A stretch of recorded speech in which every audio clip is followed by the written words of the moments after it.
খাবলৈ ভাল কমলা চাবলৈ ভাল চিনেমা তাতে আকৌ আমাৰ মামাই কৰা চিনেমা।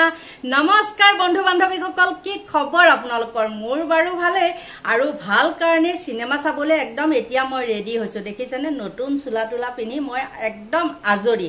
আৰু আপোনালোকে সকলোৱে গম পাই চিনেমা এখন যেতিয়া মানে হলত চলিব সময় হয় তেতিয়াই আহি যায় এডভাৰটাইজ, আৰু তেনেকৈয়ে ময়ো দিছো অলপ এডভাৰটাইজ। কাৰণ আৰু 2-3 দিনৰ পিছতে ওলাই যাব আমাৰ 10 ছেপ্টেম্বৰৰ চিনেমাখন। আৰু এই চিনেমাখন কেনেকুৱা হ'ব বা ফ্লপ হ'ব নে চলিব সেইটো জানে ভগৱানে।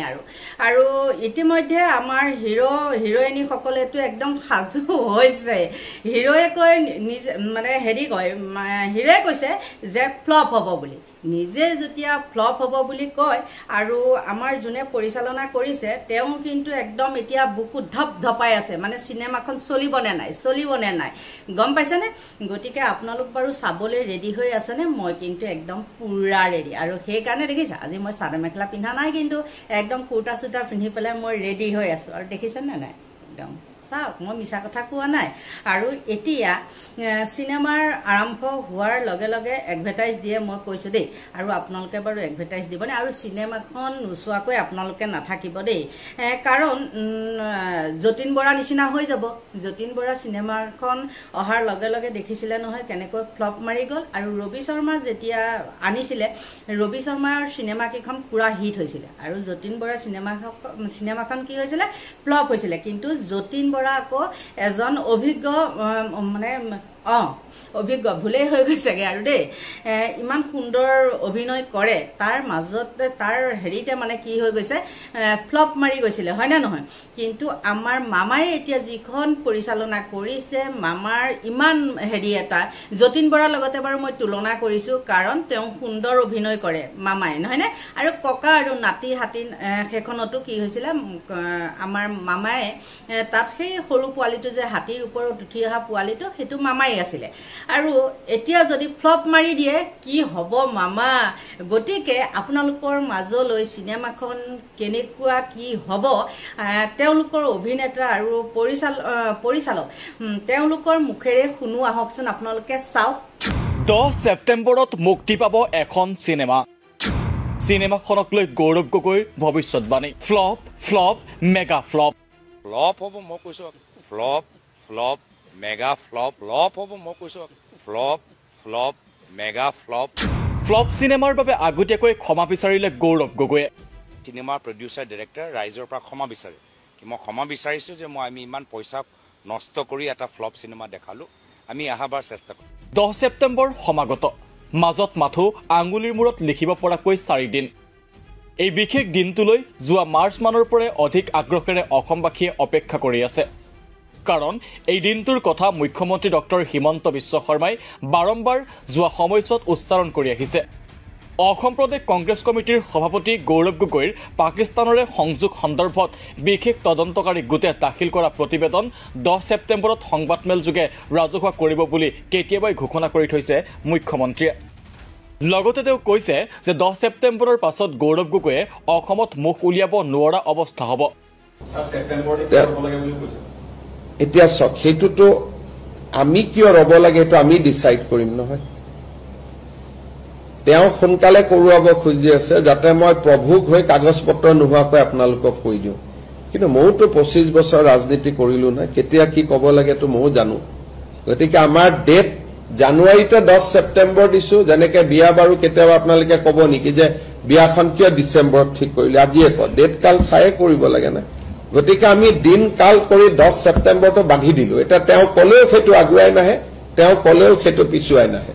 মুখ্যমন্ত্ৰীৰ এই ঘোষণাৰ বাবে অসমবাসী আৰু সংবাদ মাধ্যমো 10 ছেপ্টেম্বৰলৈ উৎকণ্ঠাৰে অপেক্ষা কৰি আছে। অৱশ্যে মুখ্যমন্ত্ৰীয়ে যোৰহাট লোকসভা সমষ্টিৰ সাংসদ গৌৰৱ গগৈৰ পাকিস্তান সংযোগ সন্দৰ্ভত মাজে মাজে কিছু তথ্য প্ৰকাশ কৰি থাকে। এইবোৰৰ মাজতে গৌৰৱ গগৈয়ে দিল্লীত সংবাদমেল সম্বোধন কৰি সকলো নীতি নিয়ম মানি কেইবাবছৰ পূৰ্বে পত্নীৰ সৈতে পাকিস্তানলৈ যোৱাৰ কথা স্বীকাৰ কৰিছে। তদুপৰি লোকসভাৰ বিৰোধী উপ দলপতিগৰাকীয়ে মুখ্যমন্ত্ৰীৰ এই কামবোৰক ফ্লপ চিনেমা হ'ব বুলিও আখ্যা দি আহিছে।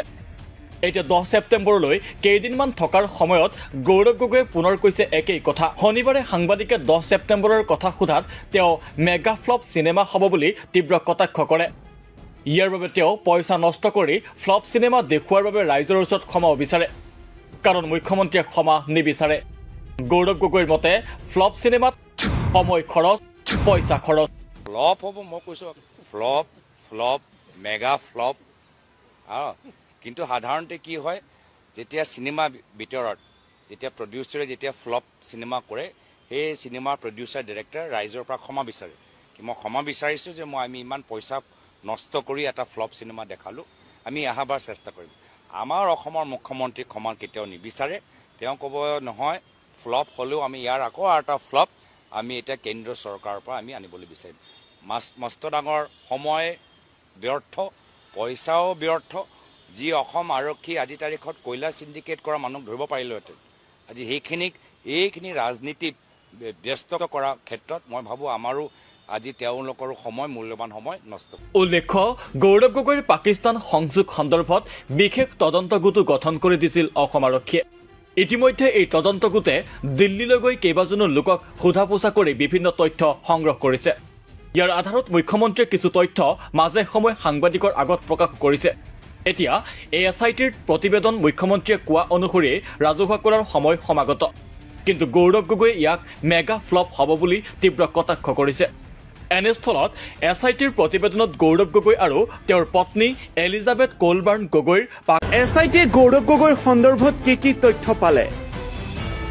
2-3 মাহৰ পূৰ্বে মুখ্যমন্ত্ৰী হিমন্ত বিশ্ব শৰ্মাই যিদৰে সাংসদ গৌৰৱ গগৈৰ ওপৰত পাকিস্তান ভ্ৰমণক লৈ সৰব হৈছিল, তাৰ পাছতেই মুখ্যমন্ত্ৰীয়ে কৈছিল 10 ছেপ্টেম্বৰলৈ অপেক্ষা কৰিবলৈ। 10 ছেপ্টেম্বৰৰ পূৰ্বে সকলো তথ্য ফাদিল কৰা হ'ব বুলিও কৈছিলে মুখ্যমন্ত্ৰীগৰাকীয়ে, আৰু সেই 10 ছেপ্টেম্বৰলৈ মাজত মাত্ৰ কেইটামান দিন। 10 ছেপ্টেম্বৰলৈ মাজত মাত্ৰ 6টা দিন। এই 10 ছেপ্টেম্বৰতে মুখা খোল খাব সাংসদ গৌৰৱ গগৈ অথবা মুখ্যমন্ত্ৰী হিমন্ত বিশ্ব শৰ্মাৰ প্ৰকৃত তথ্যবোৰ।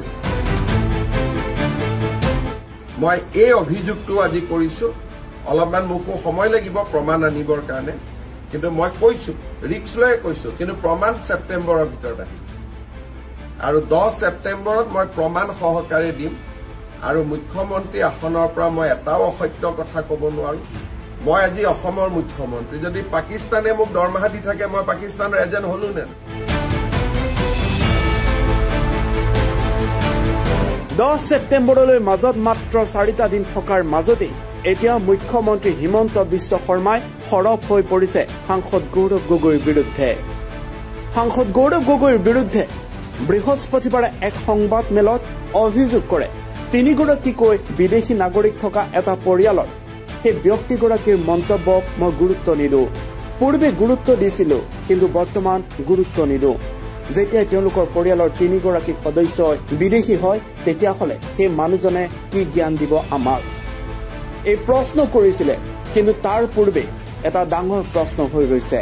10 ছেপ্টেম্বৰলৈ মাজত 6টা দিন। মুখ উলিয়াব পাৰিবনে সাংসদ গৌৰৱ গগৈয়ে? 10 ছেপ্টেম্বৰৰ পাছত যিহেতুকে মুখ্যমন্ত্ৰীয়ে কৈছিল সাংসদ গৌৰৱ গগৈয়ে মুখ উলিয়াব নোৱাৰিব, ক্ষমা খুজিব লাগিব অসমবাসীৰ আগত। এতিয়া প্ৰশ্ন হয়, গৌৰৱ গগৈৰ মুখ উলিয়াব নোৱাৰাকৈ মুখ্যমন্ত্ৰীৰ হাতত উপযুক্ত তথ্য আছেনে? গৌৰৱে বাঘা সীমান্তৰে পাকিস্তান যোৱাৰ প্ৰমাণ দিব পাৰিবনে মুখ্যমন্ত্ৰীয়ে? পাকিস্তানলৈ কিয় গৈছিল গৌৰৱ গগৈ, তাৰ প্ৰমাণ দিব পাৰিবনে? SITয়ে গৌৰৱ গগৈৰ সন্দৰ্ভত কি বিস্ফোৰক তথ্য পালে? এই সকলোবোৰ 10 ছেপ্টেম্বৰত মুকলি কৰাৰ কথা আছিল। ইমান ধুনীয়াকৈ নামাজ পঢ়িব ক'ত শিকিব? আমাৰ অসমত আৰু ভাৰততো ট্ৰেইনিং ইনষ্টিটিউট নাই। চ' 15 দিনতে নামাজ পঢ়ি আহিলে নেকি?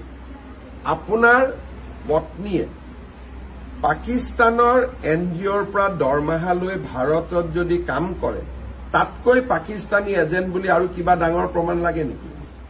এতিয়া তেওঁৰ ল'ৰা আৰু ছোৱালীও মই ভাৰতীয় নাগৰিক নহয় বুলি কৈছো যদি তৰুণ গগৈ নাতিনীয়েক ভাৰতীয় নহয় অসমীয়া নহয় তাতকৈ দুখ আৰু লাজৰ কথা কি থাকিব পাৰে মই এই অভিযোগটো আজি কৰিছো অলপমান মোকো সময় লাগিব প্ৰমাণ আনিবৰ কাৰণে কিন্তু মই কৈছো ৰিক্স লৈ কৈছো কিন্তু প্ৰমাণ ছেপ্টেম্বৰৰ ভিতৰত আহিব আৰু 10 ছেপ্টেম্বৰত মই প্ৰমাণ সহকাৰে দিম আৰু মুখ্যমন্ত্ৰী আসনৰ সকলো বন্ধু বান্ধৱীয়ে চাগে আপোনালোকে ইতিমধ্যে হিৰোৰ কথাই হওক বা আমাৰ পৰিচালনা কৰা পৰিচালকৰ কথাই হওক সকলোখিনি শুনিলে নহয়নে শুনাৰ পিছত বাৰু আপোনালোকৰ মন যোৱা নাইনে সেই চিনেমাখন চাবলৈ আগ্ৰহী হৈ থকা নাই জানো গতিকে মই কিন্তু আগ্ৰহী আৰু এই চিনেমাখন সকলোতে উপলব্ধ হ'ব একদম মোবাইলৰ পৰা একে টিভিলৈকে দেই প্ৰথমতে কিন্তু চিনেমা ওলালে মানে মোবাইলে সবাইলে নোলাই চাবচোন আপোনালোকে বাধা থাকে নহয়নে কিন্তু এইখন চিনেমা আমাৰ টিভিটো ওলাব মোবাইলতো ওলাব